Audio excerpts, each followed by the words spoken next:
great teachers. And I've experienced this firsthand.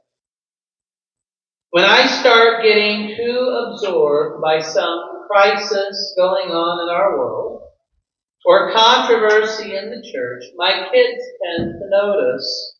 And they worry about me. They worry about, sometimes, they're big Bluey fans, and sometimes I'm called the Big Daddy Man. And sometimes they get worried about the Big Daddy Man. And they have a wonderful way of helping me to realize that I shouldn't worry about many of the things that I do.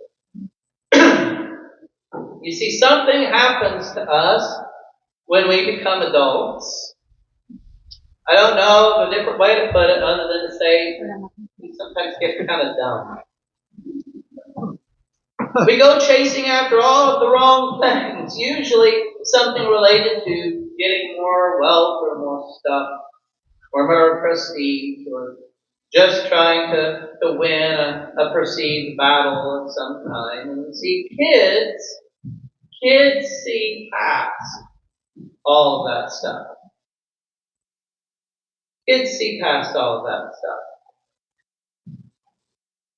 They have a way of ignoring all of the things that we think are important, but really are not that important.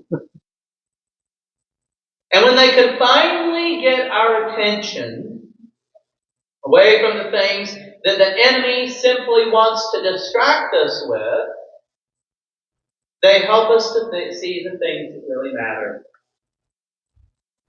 And they have a way of pointing us towards God's divine purposes and plans that are otherwise inscrutable to us. The perfect case in point that we have today is this one account that we have of the young boy Jesus. So let me just briefly reiterate the story here. So, first of all, understand, Jesus and his family, they were good Jewish folks. And it was the Passover. Now, I don't think evidence supports to say that everybody who was Jewish always went to Jerusalem every year for Passover. But if you could, when you could, that was the place to go to celebrate Passover when you could. I kind of compare it sort of to going home for Christmas. We're not always able to do so. Sometimes family comes to us. But when we can, we all have this desire to go back home. And so this year, and it happens to be when Jesus is 12 years old, I think there's significance to that as well. We know that among the Jewish people, we know today that with Jewish families, if a boy is turning 12 years old, that's around the time that they celebrate his bar mitzvah, which is kind of a symbolic coming of age, saying you are now beginning to enter into the beginnings of adulthood, or for young women, a bat mitzvah. So Jesus is at that transitional point. He's still a boy, but he's probably also beginning to take on some of the responsibilities of being a man in the family. He's probably helping his father more and more as time goes on. So they've gone to Jerusalem. They're celebrating the great feast of the Passover. The Passover is a very interesting celebration. It's both somber and celebratory because this was God's great act of deliverance and liberation for his people, delivering them from the dark powers. You see, Pharaoh was a human representative of what we would say is going on in the spiritual realm. And if you have I like to say, a robust cosmological view of the universe, I know that's a complex sentence there.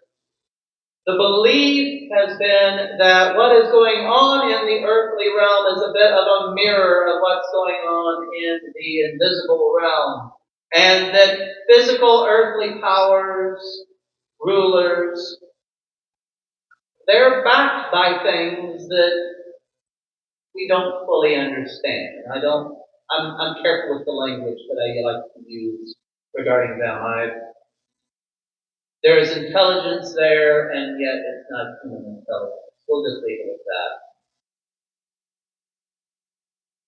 So that was, for the Jewish people, they always reflect back. This was God's great act of delivering them from the enemy. So they go, they celebrate. Assumption is it was probably a wonderful celebration. And then, as they do, they have to go home, just like at Christmas. If your family came to see you, they've had to go home. If you went to go see family, you got to go home. They're going home. And it wasn't like now, you don't have the family station wagon. You don't really even have the family donkey. Most people are going by foot. They traveled in groups for safety because, let's face it, whenever you have to stop in the middle of the night to camp, there's people out around there that will do things to you in the night to try to take your stuff. So one day goes by, and they're probably assuming, well, we don't see Jesus, but he's probably with his cousin, maybe with John. John's, showing him how he eats locusts. Who knows? But then they don't find Jesus. They ask the relatives. All the relatives are like, they haven't seen him. They have traveled a day's journey. Now they have to travel, and they spent a day looking for him. Now they have to spend another day going back. On the third day, they find him in the temple. He's talking with the teachers in the temple. It originally says he's asking them questions, but then it says that he's giving them answers. And everybody that was witness to this is kind of left scratching their head saying, this is interesting. But his mother, understandably so, says, son, why do you do this to us? We've been worrying. Jesus says, well, why were you looking for me? Didn't you know I would be in my Father's house? And then it closes with this statement saying he went home with them and was obedient to them in all things. Now, there have been several takes on this passage in the past, and what I've noticed is most of them seem to miss the point. Here's one, for example. There is one school of thought that kind of takes this passage and goes this way. They'll say that Jesus had to be corrected by his parents and was therefore a normal child. Now, I subscribe to the belief that Jesus was a normal child in the sense that he probably fell down and skinned his knees, he got a runny nose and got sick from time to time, and that he probably got bullied and dealt with all of the things that normal kids have to deal with. However, he was not a normal child in other ways, in which we're going to get into. And the reason why I disagree with the school of thought that says this is an account trying to tell us that Jesus was a normal child. How is it that Jesus responds when his parents find him? Does he say, I'm sorry? Not once in this passage does Jesus say, I'm sorry, Mom, I didn't mean to make you worry. Tell me this for a minute. If your kid or grandkid who was only 12 years old went missing for 3 days, and when you found the child, they just said, well, you should have known where I would be. How would you react after your initial relief passed? How would you react? So this is certainly not a case where Jesus is apologetic. In fact, I don't think there ever is a time when Jesus is apologetic.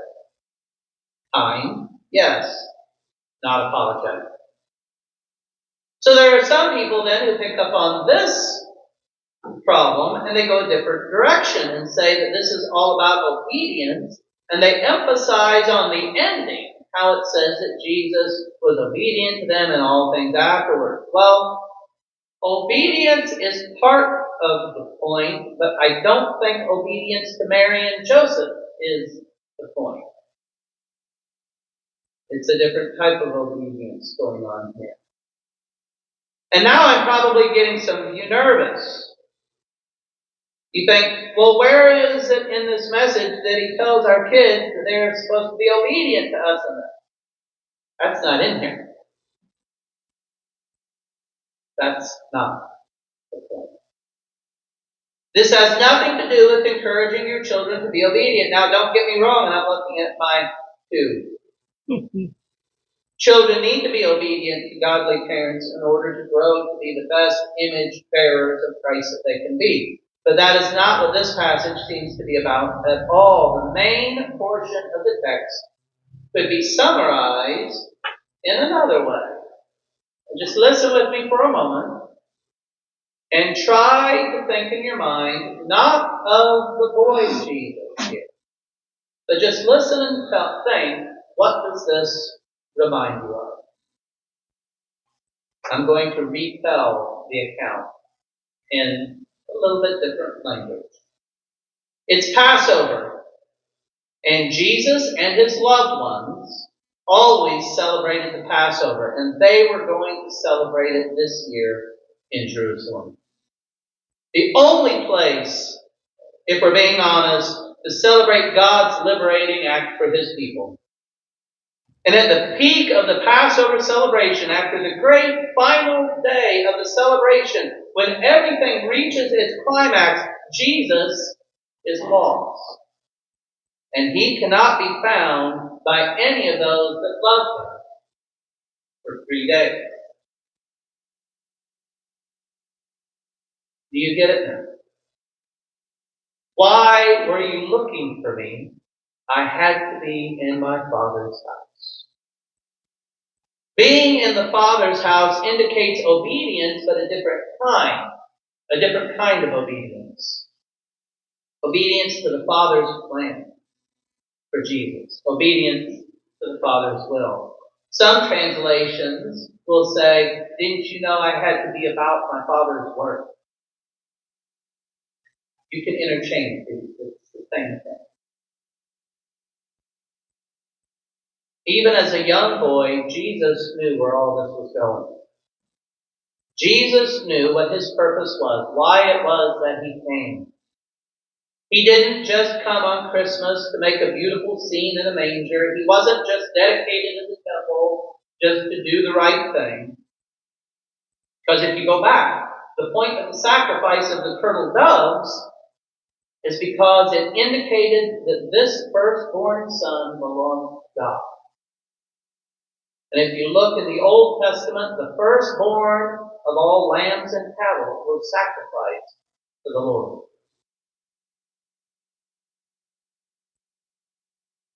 Children have a way of getting us to see the deeper truth of things, sometimes even when we can't see it at first.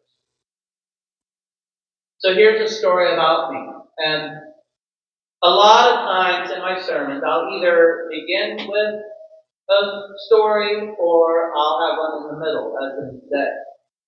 It's not an ego thing. It's I like to draw allusions and try to find things that have happened in my life that kind of help make these things connect. Sometimes I'll tell stories from other people that do that better than any story that I've got. But this is a true story about myself. About a little over 8 years ago, I was going through a very difficult time in my life. I was dealing with a lot of depression, and I was needing a sign from God. But the honest truth is it was more than that. Because there were times in that period I felt like I was on the verge of losing my faith. I was questioning everything. I was afraid for my eternity and for my salvation. And I was given a sabbatical. I had November and December off. And I spent that Christmas time, that Christmas season, begging God for a sign. Something to tell me, hey, look here, I'm here. And he did that through my daughter. Now don't worry, I'm not going to go and make all that. So Delia was between 1 and 2, somewhere around there. a lot of times, most years, we try to go to St. Louis and see the Cathedral Basilica in St. Louis. If you've never been there, it's a beautiful place to go and see. It's all done in mosaic, and the artwork is beautiful. They have beautiful statues. I remember just walking in there and praying. And we round a corner, and Delia, again, she's at that age where she's just really starting to talk. And we round the corner, we see the statue, and she points at it and blurts out clearly, "Baby Jesus." And sure enough, there is this statue, and she had not seen a lot of.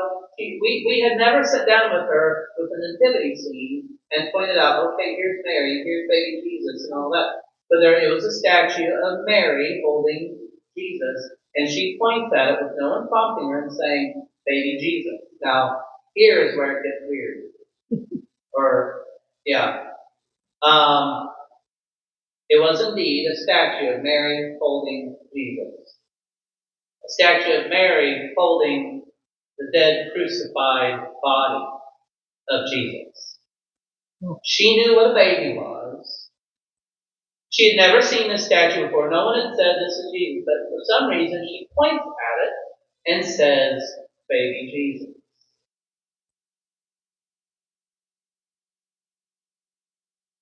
And I know that could not have come from anywhere else but God.